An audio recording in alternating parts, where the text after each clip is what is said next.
So this is me from the future again. I just wanted to give a bit of context. This is part 2 of the first vlog, so it's a continuation really, and it's just about the why behind starting this journey.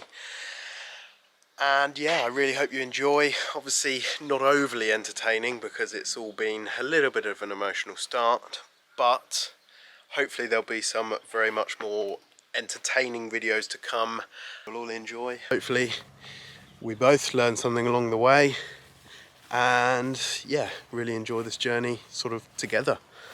So yeah, enjoy. And I will at some point post every single page of my scrapbook when I'm ready, because a lot of the ideas in there are very personal to me, due to obviously losing Granny and my dogs. So I'll show you sort of when I'm in the right space, but we'll get there. We will get there. Just currently on this beautiful spring day, just giving Fergie a nice walk, and I mean, look at it. It's absolutely stunning here. And there's a bench along this walk that we put there and dedicated it to Granny. And I actually made the plaque, which is really lovely. It's where my favourite place, pretty much. And it's where I've done a lot of my thinking, a lot of my project ideas, my video ideas. And yeah, it just really means a lot to me. Granny was big on helping people, and yeah, you know, worked really hard, did what she loved, and you know, really meant a lot to so many people. She helped so many disabled children throughout the war, and even, you know, after the war, and you know, even to the point where 2 years ago she got a message from one of the blind girl's partners that she used to look after.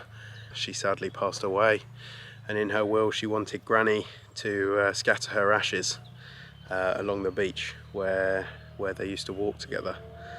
Even though she had a husband, Granny meant a lot, and you know, yeah, it's a lovely story, but equally a very sad one, because we only lost Granny a year ago, and she was an inspiring lady. She was incredible at everything she did. But enough doom and gloom. We are currently on our walk, having a very nice time. Fergie's in the long grass. Where is he?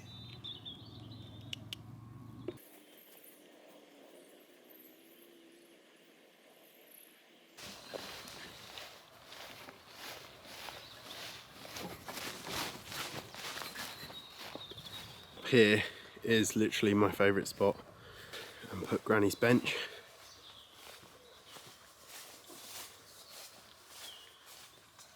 Look at that. It's just the best view. Granny's plaque.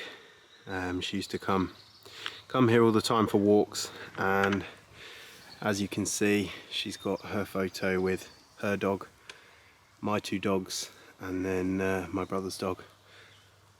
And I made that plaque and popped it on the bench for her in dedication. But what an amazing spot. She would have absolutely loved the bench being here.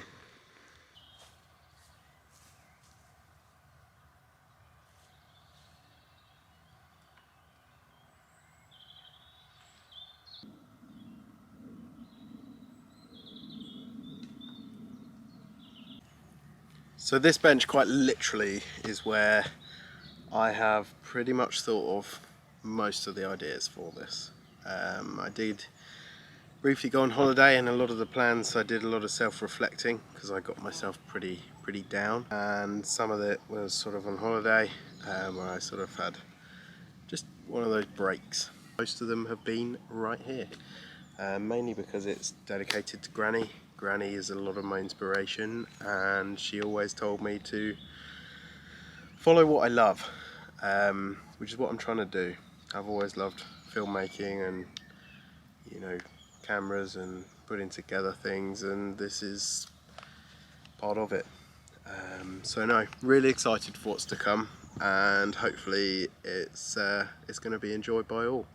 But what a spot! What an absolutely gorgeous spot.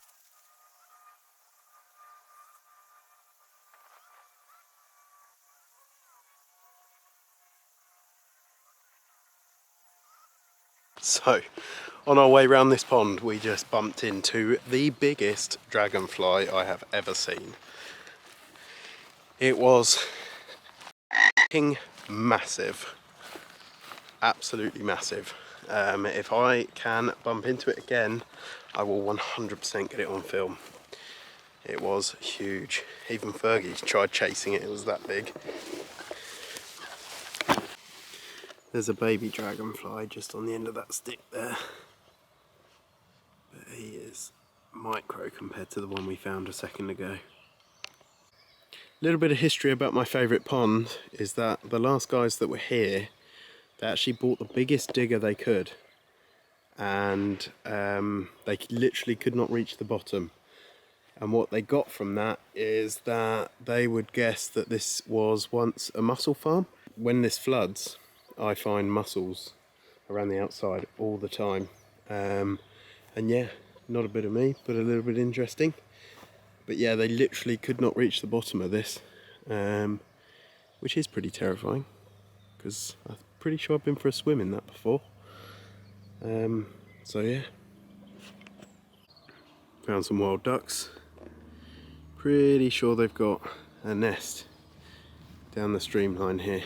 So, little fact about ducks is they find one mate a year. They stay with that mate until the year's over. I think they call it seasonal monogamy. So yeah, there's a fact for the day.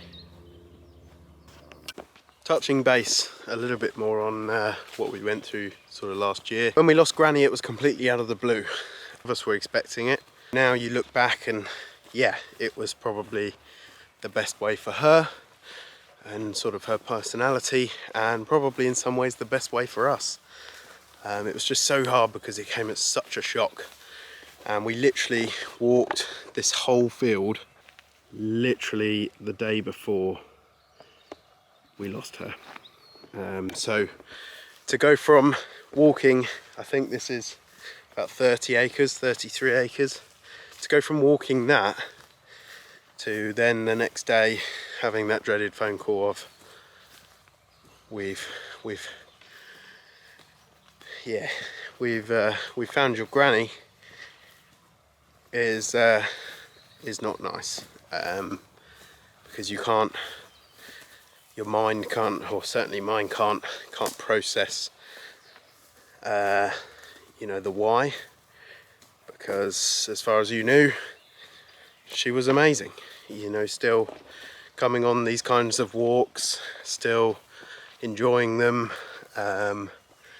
and yeah, as far as you knew, was as healthy as sort of she always was.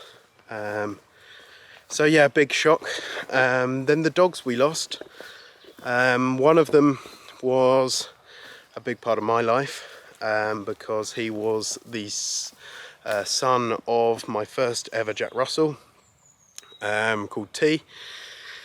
I lost her at 7. She was sadly attacked by someone else's dog, and that was extremely tragic circumstances, so he meant a great deal to me, but he did get to a grand old age. He was 16, and it does make things slightly easier to sort of come to terms with. My Jack Russell that I lost last year, she was Lucy. She helped me through the loss of T in such a way, and yeah, that was harder. She was 13 and a half, which is a good age, don't get me wrong. Obviously I have had Jack Russells, or family Jack Russells, go to almost 20, sort of 18 and a half. So yeah, you know, it was cancer. She was what I call my soulmate dog. I could gesture to her and she'd know what I was thinking, where we were going, what the plan was. She was just awesome. My little sidekick literally came everywhere with me. And yeah, you know, 13 and a half, and she got cancer, which was extremely tough, especially finding that out. And then subsequently finding out that they couldn't take it away and that I was just going to have to enjoy, they reckon 3 months, but it was 3 weeks, which was hard, and deep down I knew it, because you know your dogs well, and every day you know there's a little more something that they can't do, and yeah, not easy. And then the last dog, probably the hardest, because she was only 8 and it was completely out of the blue, was our Springer Spaniel Nelly. And yeah, she was my partner's soulmate dog. They were inseparable. She helped her through so much, and yeah, to lose her at that age, all the way across the country, and to see my partner in such a way was extremely difficult, and sort of just added to our year. So hence the sort of being pretty down, and hence starting to try and do what I love, and to go from there and to see how things go. So yeah, a little bit more of a background on what sort of year we went through.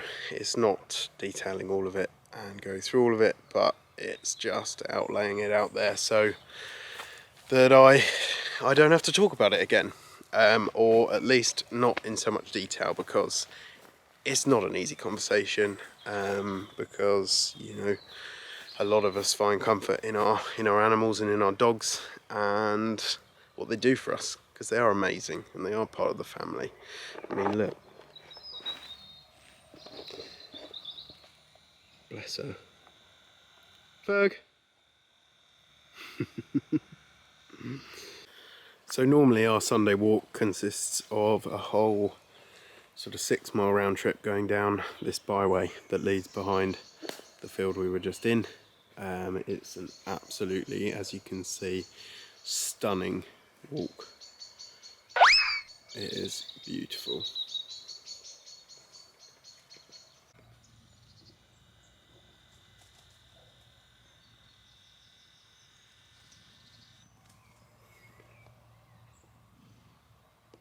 So last thing we got to do before we come off our walk is say hello to the ponies, and also there's a resident llama called Licorice. We'll say hello to her as well. But